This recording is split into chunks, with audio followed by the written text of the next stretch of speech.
ओम तत्सत। अब आगे बढ़ते हैं। इससे पहले की बातें जानने के लिए YouTube पे आप meditation with my voice part 1 कमल राजनानी पे सुन सकते हैं। उसके आगे की बातें अब मैं आपको बताता हूँ। आप उसी तरह सुखासन में बैठ जाइए, आंखों को बंद कर लीजिए, हाथों की उंगलियों को फांस लीजिए। जो बैठ न सके वो लेट के भी ध्यान कर सकते हैं। लेटने के लिए हाथों को अपने छाती पर रख दीजिए, उंगलियों को क्रॉस कर लीजिए, पैरों को क्रॉस कर लीजिए। जो पलटी मार के नहीं बैठ पाए वो दीवार से टेक लगा के बैठ जाइए, अपने पैरों को क्रॉस कर लीजिए। और कृपया जब तक मैं ध्यान करवाऊं तब तक कोई भी आँख ना खोलें। कंफर्टेबल महसूस ना करें तो अपने आसन चेंज कर लें, पर आंखें ना खोलें। सभी अपने मोबाइल स्विच ऑफ कर दें और सब मिलके ध्यान करें।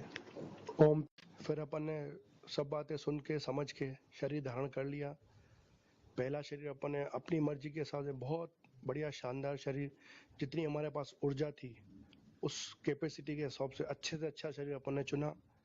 खूब मजे किए, खूब खाया पिया और माया द्वारा एक वचन और याद रखा कि भैया जो आप चीज करोगे वो आपको बाद में तो भुगतनी पड़ेगी, पर उस शरीर में भी आपको कष्ट रूप में भुगतनी पड़ेगी।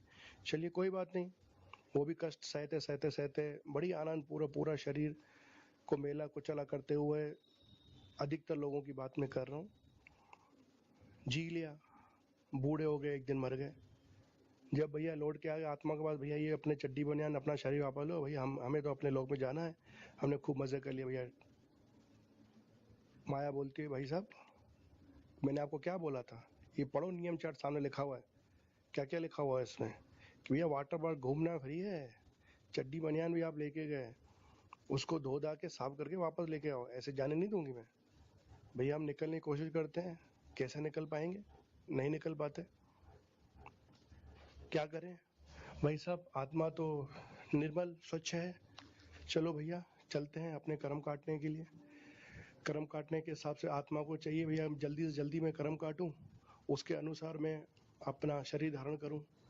तो आत्मा जो है निर्मल स्वच्छ और पवित्र है, तो वो अपने शरीर ऐसा शरीर धारण करती है जो जल्दी से जल्दी कष्टों को काट सके। आप जो लूले लंगड़े अपाहिज लोग देखते हैं वो एक महान आत्मा है जो अपना कर्म जल्दी से जल्दी काटना चाहती हैं ताकि वस्त्र रूपी शरीर मोह माया को देखे और जल्दी अपने उसमें लोक में लौट सकें। कई आत्माएं वृक्ष रूपी हैं जो वृक्ष के रूप में पैदा होती हैं और वृक्ष के रूप में बड़ी होके लोगों को फल देती हैं ताकि लोग फल खाएं, उनको पत्थर मारें, उनका कर्मों का फल उन्हें मिले और उनके कर्म कटें ताकि जल्दी से जल्दी उनको मुक्ति मिले। आप सोचिए एक आत्मा कितनी महान होगी जिसने एक वृक्ष को अपना कर्म काटने का धारण करने का एक जरिया किया। उसने जन्म लिया वृक्ष में, पर सोचिए उस पौधे को किसी ने छोटे में तोड़ दिया। चलिए सालों के बाद बड़ा हो गया, पर किसी ने अपने स्वार्थ के लिए उसको काट दिया। फिर बेचारा जन्म लेता है, फिर उसको कोई काट लेता है। कितना बड़ा पाप है किसी पेड़ को काटना। फिर वो बड़ा होता है, लोग उसके ऊपर पत्थर मारते हैं उसके फल लेने के लिए।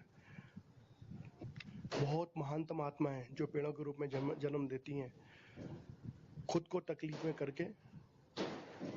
और जब उनको लगता है कि कुछ ऐसे पेड़ होते हैं जो भैया फल नहीं दे सकते हैं, तो वो ऐसे पक्षियों को घोंसला घर देते हैं जिसके थ्रू वो अपने कर्म काट सकें।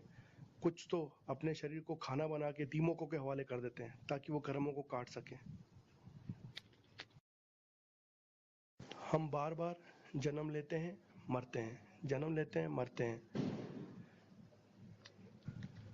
कई आत्माएं जो मैंने बताया बेचारी सीधी साफ सुथरी निश्चल होती हैं, वो सोचती हैं भैया चलो मैं छोटा जीव बन जाऊं, जल्दी मर जाऊंगा, फिर जाऊंगा भैया मुक्ति के पास मोक्ष रास्ते पे। तो अपन जैसे ही छोटे से जीव का रूप लेते हैं, किसी ने कारण कैसे किसी ने खा लिया मर गई, पे जाके अपन माया को बोलते हैं भैया आप तो जाने दे। माया बोलती है बेटा अपने शरीर के चड्डी बनियान को देख, तूने धोखे ढंग से साफ करके नहीं दिए हैं, कल एक शरीर धारण कर लिया तो क्या हुआ, अभी इसमें तूने कर्म पूरे नहीं काटे हैं, जा फिर से जाके जन्म ले। फिर आत्मा बेचारी जाती है, फिर किसी और जानवर का शरीर धारण करती है, जब तक उसको समझ में आए कि क्या करना है क्या नहीं करना है। क्योंकि मनुष्य का जीवन आसान नहीं है। पशु पक्षी का जीवन आपने भैया किसी ने आपको खा लिया, छोटा सा जीव बन गया, चींटी बन गया, आपको मार दिया। मनुष्य का जीवन बहुत सुंदर, बहुत कठिन। इसमें आप रह के भगवान बन सकते हो, तो इसमें रह के आप राक्षस भी बन सकते हो। नियम यही है बेटा कि भैया आपको जो है सब भूल के शरीर में जाना पड़ता है। तो इसीलिए कई आत्माएं, हजारों लाखों करोड़ों आत्माएं शरीर रूप न धारण करते हुए जीव जंतु पक्षियों कीड़े मकोड़ा का चलती हैं। भैया जल्दी से जल्दी हम कर्म काटें, हमें कोई खा ले और हमारा कर्म कटे और हम जाएं।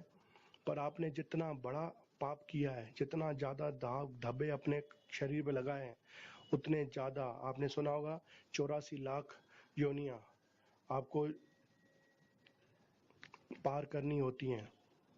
पर अगर आपने मनुष्य शरीर धारण कर लिया और उस शरीर को भले जैसा भी हो, लूला लंगड़ा, इस संसार में ऐसे भी आदमी हैं जिनके दोनों हाथ नहीं है, ऐसे भी इंसान हैं जिनके दो पैर नहीं है, ऐसे भी हैं जिनके हाथ पैर दोनों नहीं है, उसके बाद भी वो कर्म करके अपने कर्म काट रहे हैं।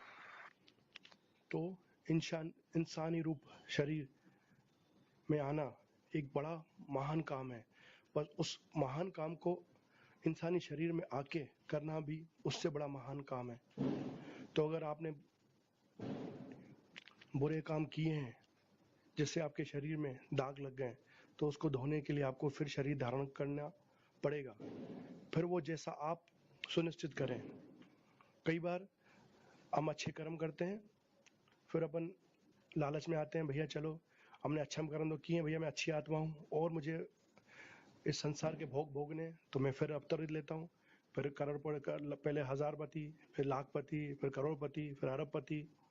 पता चला जब मैं अरबपति बना, उसका भैया मैंने कर्म ऐसे खराब कर दिए कि मर के जब मैं पहुंचा तो भैया फिर अगला जन्म मुझे कोढ़ी लूला लंगड़ा इस तरह से लेना पड़ रहा है। एक बात दिलचस्प और है, जो आत्माएं अपना शरीर कोढ़ी लूला लंगड़ा करती हैं तो वो महान आत्माएं हैं। अगली बार जब आप रोड पे, सड़क पे या कहीं पे किसी लाचार इंसान को, आदमी को, औरत को देखें तो उसके ऊपर दया करें, पर उसके लिए दुखी ना हो।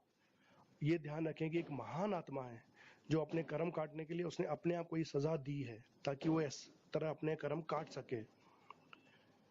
उसके ऊपर दया करें, उसका ध्यान रखें, उसकी मदद करें, पर इस बात का ध्यान करें कि भैया हम ऐसे कर्म न करें जो से हमें शरीर में आना पड़ रहा है, और अगर हम ऐसे कर्म करते हैं तो हमें ऐसी योनियों में आना पड़ेगा।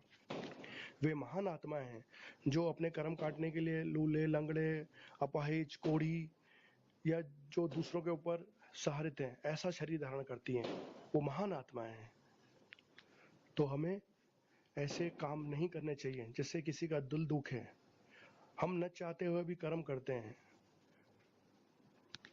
पर हिसाब तब बराबर होता है जब हम करते हुए कर्म के बंधन में न बंधे।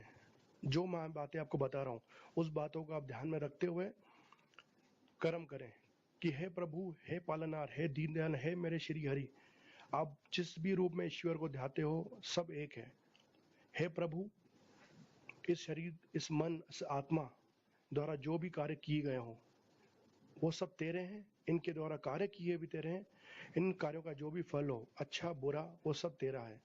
मैं आज आपके श्री चरणों में मेरे जितने भी कर्म हैं ये आपके श्री चरणों में अर्पित करता हूँ, आपके श्री चरणों में अर्पित करता हूँ, आपके श्री चरणों में अर्पित करता हूँ। और प्रभु मेरी एक प्रार्थना और सुने, जिस तरह भी हो, जिस स्थिति में भी हो, आप मुझे अपने सानिध्य से कृपया करके दूर न करें, मुझे अपनी दया से दूर न करें। मुझे अपनी शरण में लें, मुझे अपनी शरण में लें, मुझे अपनी शरण में लें। मुझे अपना दास, सेवक, बालक, बेटा, सखा, जिस रूप में भी मुझे अपने पास रखें। हे प्रभु मेरे पर दया करें, हे प्रभु मेरे पर दया करें, हे प्रभु मेरे पे दया करें, हे प्रभु मुझे सुबुद्धि दें, हे प्रभु मुझे सुबुद्धि दें, हे प्रभु मुझे सुबुद्धि दें। मैं एक ज्ञानी आत्मा हूँ पर एक अज्ञानी शरीर में आया हूँ, तो मुझे ज्ञान प्राप्त करें, मुझे ज्ञान प्राप्त करवाएं, मेरा मार्गदर्शन करें, मुझे अपने साथ रखें। ओम तत्सत। भगवान को ये प्रार्थना, प्रभु को जहाँ मंदिर मस्जिद गुरुद्वारे जिस तरह के आप भगवान को, प्रभु को, अल्लाह को, ईश्वर को, ईसाई को, ईसा मसीहा जी को, जिस जिस रूप में भी आप प्रभु को याद करते हो, ध्याते हो, सब एक है। रोज उनके सामने किसी भी भाषा में, प्रभु को सब भाषाएं आती हैं, जिस तरह आप प्रभु को याद करो, ये शब्द रोज आप उनके सामने एक बार जरूर दोहराएं। प्रभु को आप अपने पास पाएंगे, अपने सानिध्य में पाएंगे।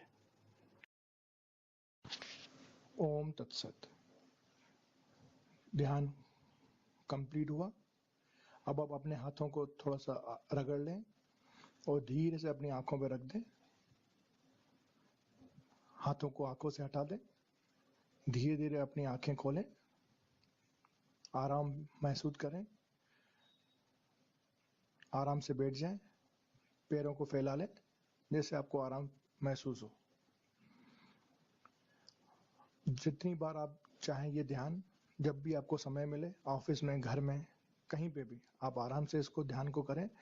आपको एक अलग एनर्जी महसूस होगी। इसके अलावा भी कई तरह के ध्यान होते हैं, कई तरह की मुद्राएं होती हैं। अधिक जानकारी के लिए मुझसे आके मिलें या आके संपर्क करें। Om Dhyan Kendra, the lion city, marriage garden, Halalpura, Lalghati, Bhopal, Madhya Pradesh. Pin number 462021। Mobile number 9893056571। Kamal Raichandani. ध्यान सिखाने का, ध्यान करवाने का कोई शुल्क नहीं लिया जाता। निस्वार्थ मदद की जाती है। इसका केवल एक स्वार्थ है कि आप जितना ध्यान करें, दूसरों को ध्यान सिखाएं। बस हमारा यही मकसद है। खुद ध्यान करें और औरों को ध्यान करवाएं। जय माता दी। ओम तत्सत।